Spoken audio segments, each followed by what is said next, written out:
ಅಯೋಧ್ಯೆಯಲ್ಲಿ ನಿರ್ಮಾಣವಾಗಿರುವ ಭವ್ಯ ರಾಮ ಮಂದಿರ ಈಗ ಧಾರ್ಮಿಕ ಪ್ರವಾಸೋದ್ಯಮದ ಕೇಂದ್ರ ಬಿಂದುವಾಗಿ ಹೊರಹೊಮ್ಮಿದೆ. ಇದರಿಂದಾಗಿ ದೇಗುಲದ ಆದಾಯವು ದಿನದಿಂದ ದಿನಕ್ಕೆ ವೃದ್ಧಿಸುತ್ತಿದ್ದು, ಸರ್ಕಾರಕ್ಕೆ ತೆರಿಗೆಯು ಸಾಕಷ್ಟು ಪ್ರಮಾಣದಲ್ಲಿ ಸಂದಾಯವಾಗುತ್ತಿದೆ. ಕಳೆದ 5 ವರ್ಷಗಳಲ್ಲಿ ಸರ್ಕಾರಕ್ಕೆ ಸುಮಾರು 400 ಕೋಟಿ ರೂಪಾಯಿ ತೆರಿಗೆಯನ್ನು ಶ್ರೀ ರಾಮ ಜನ್ಮಭೂಮಿ ತೀರ್ಥಕ್ಷೇತ್ರ ಟ್ರಸ್ಟ್ ಪಾವತಿಸಿದೆ ಎಂದು ಟ್ರಸ್ಟ್ ಕಾರ್ಯದರ್ಶಿ ಚಂಪತ್ ರೈ ತಿಳಿಸಿದ್ದಾರೆ. ಹಿಂದೂಗಳ ಶ್ರದ್ಧಾಭಕ್ತಿಯ ಕೇಂದ್ರವಾದ ಕೇದಾರ್ನಾಥ್ ಧಾಮದ ಘನತೆಯನ್ನು ಹಾಳು ಮಾಡಲು ಕೆಲವು ಶಕ್ತಿಗಳು ಪ್ರಯತ್ನಿಸುತ್ತಿರುವ ಹಿನ್ನೆಲೆಯಲ್ಲಿ ಈ ಪವಿತ್ರ ಕ್ಷೇತ್ರಕ್ಕೆ ಹಿಂದೂಯೇತರರ ಪ್ರವೇಶವನ್ನು ನಿಷೇಧಿಸಬೇಕು ಎಂಬ ಆಗ್ರಹ ಕೇಳಿಬರುತ್ತಿದೆ. ಕೇದಾರ್ನಾಥ್ ವಿಧಾನಸಭಾ ಕ್ಷೇತ್ರದ ಬಿಜೆಪಿ ಶಾಸಕಿ ಆಶಾ ನೌಟಿಯಾಲ್ ಈ ಬಗ್ಗೆ ಸಭೆ ನಡೆಸಿದ್ದು, ಕೇದಾರ್ನಾಥದ ಪವಿತ್ರತೆ ಕಾಪಾಡಲು ಅನ್ಯ ಧರ್ಮೀಯರ ಪ್ರವೇಶವನ್ನು ನಿಷೇಧಿಸಬೇಕು ಎಂದು ಹೇಳಿದ್ದಾರೆ. ಅಮೆರಿಕ ಅಧ್ಯಕ್ಷ ಡೊನಾಲ್ಡ್ ಟ್ರಂಪ್ ಆಡಳಿತವು 41 ದೇಶಗಳ ನಾಗರಿಕರ ಮೇಲೆ ಪ್ರಯಾಣ ನಿರ್ಬಂಧಗಳನ್ನು ಮುಂದಾಗಿದೆ. ವರದಿಗಳ ಪ್ರಕಾರ ಪ್ರಯಾಣ ನಿಷೇಧಕ್ಕೆ ಒಳಪಡುವ ದೇಶಗಳ ಗುಂಪಿನಲ್ಲಿ Pakistan, Afghanistan, Bhutan, Iran, Syria, Cuba ಮತ್ತು ಉತ್ತರ ಕೊರಿಯಾ ಇರಲಿದೆ. ಇವು ಸಂಪೂರ್ಣ ವೀಸಾ ಅಮಾನತನ್ನು ಎದುರಿಸುವ ಸಾಧ್ಯತೆ ಇದೆ ಎಂದು ಮೂಲಗಳು ತಿಳಿಸಿವೆ. ನಾನು ಕೆಪಿಸಿಸಿ ಅಧ್ಯಕ್ಷ ಸ್ಥಾನದಿಂದ ಮುಕ್ತನಾಗುತ್ತೇನೆ, ಕಾದು ನೋಡಿರಿ ಎಂದು ಉಪಮುಖ್ಯಮಂತ್ರಿ ಡಿಕೆ ಶಿವಕುಮಾರ್ ನೀಡಿರುವ ಹೇಳಿಕೆ ಕಾಂಗ್ರೆಸ್ನಲ್ಲಿ ಭಾರೀ ಸಂಚಲನ ಸೃಷ್ಟಿಸಿದೆ. ಕೆಪಿಸಿಸಿ ಕಚೇರಿಯಲ್ಲಿ ನಡೆದ ಸಭೆಯಲ್ಲಿ ಮಾತನಾಡಿದ ಡಿಕೆಶಿ, ಯಾರು ಬೇಕಾದರೂ ಕೆಪಿಸಿಸಿ ಜವಾಬ್ದಾರಿ ತೆಗೆದುಕೊಳ್ಳಬಹುದು ಎಂದಿದ್ದಾರೆ. ಸಿಎಂ ಸ್ಥಾನದ ಮೇಲೆ ಕಣ್ಣಿಟ್ಟಿರುವ ಡಿಕೆಶಿ ಅವರ ಈ ಹೇಳಿಕೆ ಭಾರೀ ಕುತೂಹಲ ಸೃಷ್ಟಿಸಿದೆ. ಅಚ್ಚರಿಯ ಘಟನೆಯೊಂದರಲ್ಲಿ ಉತ್ತರಾಖಂಡ ಹಣಕಾಸು ಮತ್ತು ಸಂಸದೀಯ ವ್ಯವಹಾರಗಳ ಸಚಿವ ಪ್ರೇಮ್ಚಂದ್ ಅಗರ್ವಾಲ್ ಅವರು ಭಾನುವಾರ ತಮ್ಮ ಸ್ಥಾನಕ್ಕೆ ರಾಜೀನಾಮೆ ನೀಡಿದ್ದಾರೆ.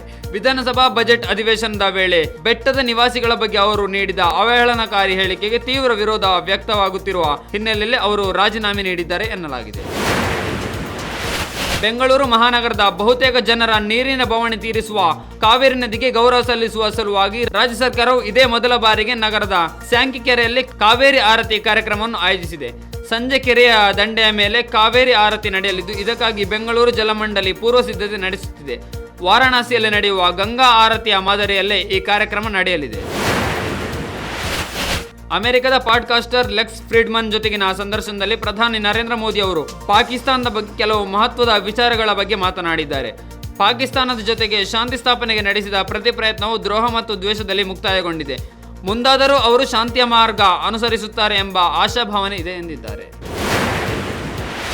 ಸರ್ಕಾರಿ ಗುತ್ತಿಗೆಗಳಲ್ಲಿ ಮುಸಲ್ಮಾನರಿಗೆ 4% ಮೀಸಲಾತಿ ನೀಡುವ ಕಾಂಗ್ರೆಸ್ ಸರ್ಕಾರದ ನಿರ್ಧಾರದ ವಿರುದ್ಧ ಸದನದ ಒಳಗೆ ಮತ್ತು ಹೊರಗೆ ಹೋರಾಟವನ್ನು ತೀವ್ರಗೊಳಿಸಲು ಬಿಜೆಪಿ ಮುಂದಾಗಿದೆ.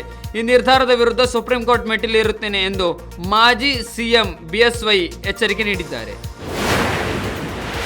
ಕಳೆದ 9 ತಿಂಗಳಿನಿಂದ ಅಂತಾರಾಷ್ಟ್ರೀಯ ಬಾಹ್ಯಾಕಾಶ ನಿಲ್ದಾಣದಲ್ಲಿ ಸಿಲುಕಿಕೊಂಡಿರುವ ನಾಸಾ ಗಗನಯಾತ್ರಿಗಳಾದ ಸುನಿತಾ ವಿಲಿಯಮ್ಸ್ ಮತ್ತು ಬುಜ್ ವಿಲ್ಮೋರ್ ಮಂಗಳವಾರ ಅಮೆರಿಕದ ಸ್ಥಳೀಯ ಕಾಲಮಾನ ಸಂಜೆ 5:57ಕ್ಕೆ ಭೂಮಿಗೆ ಬಂದಿಳಿದಿದ್ದಾರೆ ಎಂದು ನಾಸಾ ಮಾಹಿತಿ ನೀಡಿದೆ.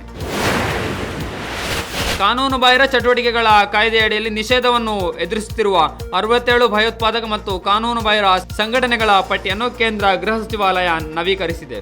ಇದರಡಿ 45 ಸಂಘಟನೆಗಳನ್ನು ಅಧಿಕೃತವಾಗಿ ಭಯೋತ್ಪಾದಕ ಸಂಘಟನೆಗಳೆಂದು ವರ್ಗೀಕರಿಸಲಾಗಿದೆ. ಉಳಿದ 22 ಗುಂಪುಗಳನ್ನು ಕಾನೂನು ಬಾಹಿರ ಸಂಘಟನೆಗಳೆಂದು ವರ್ಗೀಕರಿಸಲಾಗಿದೆ.